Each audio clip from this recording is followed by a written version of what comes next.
And so I just, threw my legs out of bed and went to get up, and I ate it. I fell on the floor. It was just profound, extreme weakness below my ankles and below, wrists and hands. My left eye was bloodshot and it was starting to turn inward.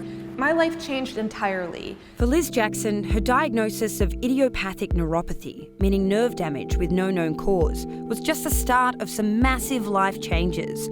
She went from TV and tech jobs to advocacy, trying to get fashionable walking canes stocked in her favourite store.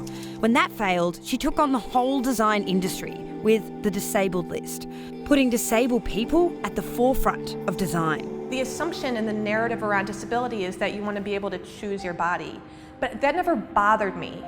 The thing that bothered me is that I couldn't find products that reflected my new identity. The hardest part of my day is I would get ready for the day, I would look in the mirror and I would see myself, I would look like myself, and then I would have to head out the door, and before I left, I would have to grab this sort of rudimentary hospital cane.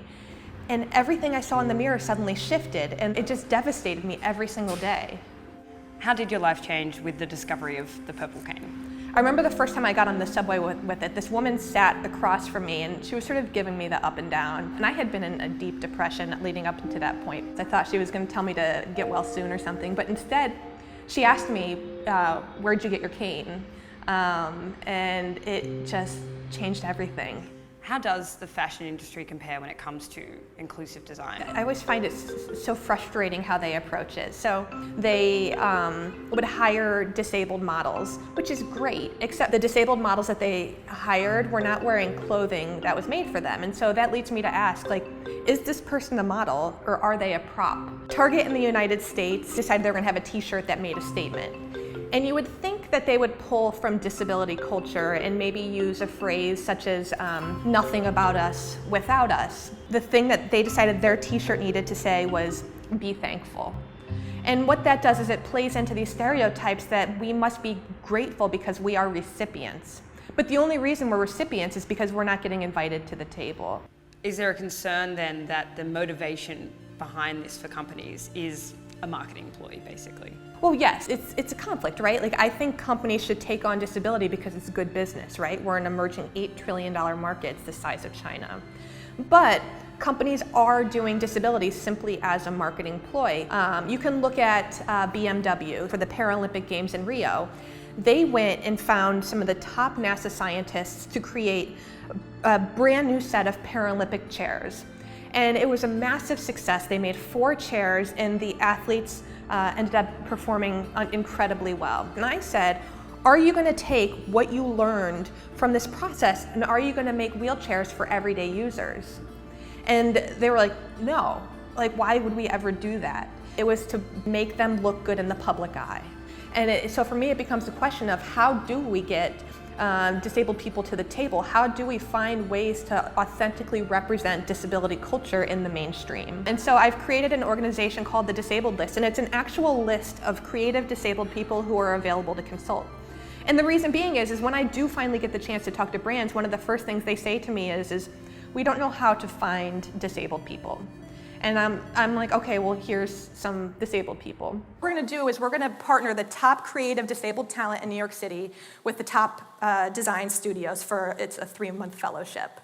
What I have learned is that disabled people are the original life hackers. So what are some examples of disability design that we can see out in the world every day? One of my favorite examples is Fingerworks. Fingerworks was created by a man in 1998. His name was Wayne Westerman. And he had some carpal tunnel and tendonitis that he wanted to work through. And so he created a technology that would allow him to continue working. And then in 2005, Steve Jobs bought that technology. It's the touchscreen on the iPhone. And so it's funny because you look around here and you realize that so many people have no idea that the very thing that they're using is the result of disability ingenuity. So basically, tendonitis gave us the iPhone. Yeah. Today we also have the life hack of curb cuts. So in the 1960s, wheelchair users weren't able to get around cities because the sidewalk was separated from the street. And so what happened was disability advocates took sledgehammers to sidewalks and created curb cuts, which creates the angle that allows for a flow throughout a city. And now they're everywhere. Everywhere. That's amazing. Yeah. What is it about disabled people that drives them to innovation? It's these moments of immediate need and the creative solutions that we come up with. This is very much what it means to be disabled. Because we do spend our lives cultivating this creativity, it does lead us to be more ingenious in our sort of interactions with the world. I look at it in another direction too, which is when you look at many of the greatest thinkers, futurists, theorists of all time, many of them were disabled. You have Helen Keller, you have Beethoven, you have Frida Kahlo, you have Stephen Hawking. There's a moment in each of our lives where for the first time we see somebody who looks different from us. And our parent will sternly say, "Don't stare," and so we reflexively look away and never look back. There's a quote that you've used in one of your talks saying, "Disability is nothing more than the world's ugliest brand." What do you mean by that? Disability is designed. When you look through a history, what you see is there's two predominant models of disability. There's the medical model, which states we are disabled by our bodies.